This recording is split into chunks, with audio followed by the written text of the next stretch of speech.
शिल्पायल के हीरे जब जगमग करेंगे तो इनकी रोशनी बहुत दूर तक जाएगी। हम थोड़ी ही मिनटों की गायकी में आनंद से अभिभूत हैं और मैं आदरणीय महान राजनाथ दुबे जी से अनुरोध करेंगे कि वो हमारे भविष्य को मां का आशीर्वाद प्रदान करें।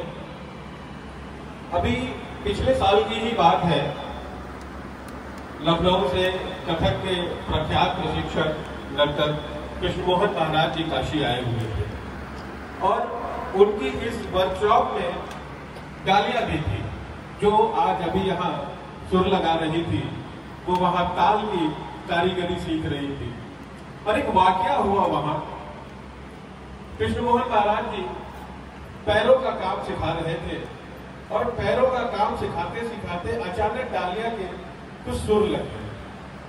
सीख रही थी ये बच्ची और जैसे ही वो कृष्णमोहन जी महाराज के कान में पड़े उन्होंने सिखाना रोक दिया और बच्ची के पास आए, डालिया के पास, और कहा कि बेटा तुम क्या गा रही हो, जरा खुल के गाओ एक बार। तो इसने कहा मैं अपने गुरु जी की बनाई हुई बंदिश अचानक मेरे मन से निकल पड़ी, मैं गुनगुना रही हूँ। और उन्होंने कथक का प्रशिक्षण देना छोड़कर इस बच्ची से कहा पहले तुम सुनाओ, मैं तुम्हारा गाना सुनूंगा फिर सिखाऊंगा। ऐसे बच्चे होनहार हमारे बीच। और ये सब कुछ मुझे इसलिए याद है कि एक पत्रकार की हैसियत से मैं उस समय वहां मौजूद था। और महाराज जी यही नहीं रुके, जब इन दोनों बहनों ने गा लिया तो अपने पास बुलाया, अपनी जेब से 500 के 2 नोट निकाले, उस पर हस्ताक्षर किए और इन बच्चों को इनाम स्वरूप दिया। वो 500 रुपए इन बच्चों के लिए 5 करोड़ 5 अरब से भी ज्यादा कीमती है और हमेशा इन बच्चों को प्रेरित करते रहेंगे। आज मैं बहुत गदगद हूँ कि इन बच्चों को मैं ऐसे सामने सुन रहा हूँ। मैं आदरणीय महाराज जी से अनुरोध करूंगा कि वो अपने प्रतिनिधि को भेजे जो मां का आशीर्वाद इन हमारे होनहार कलाकारों को भेंट करेंगे।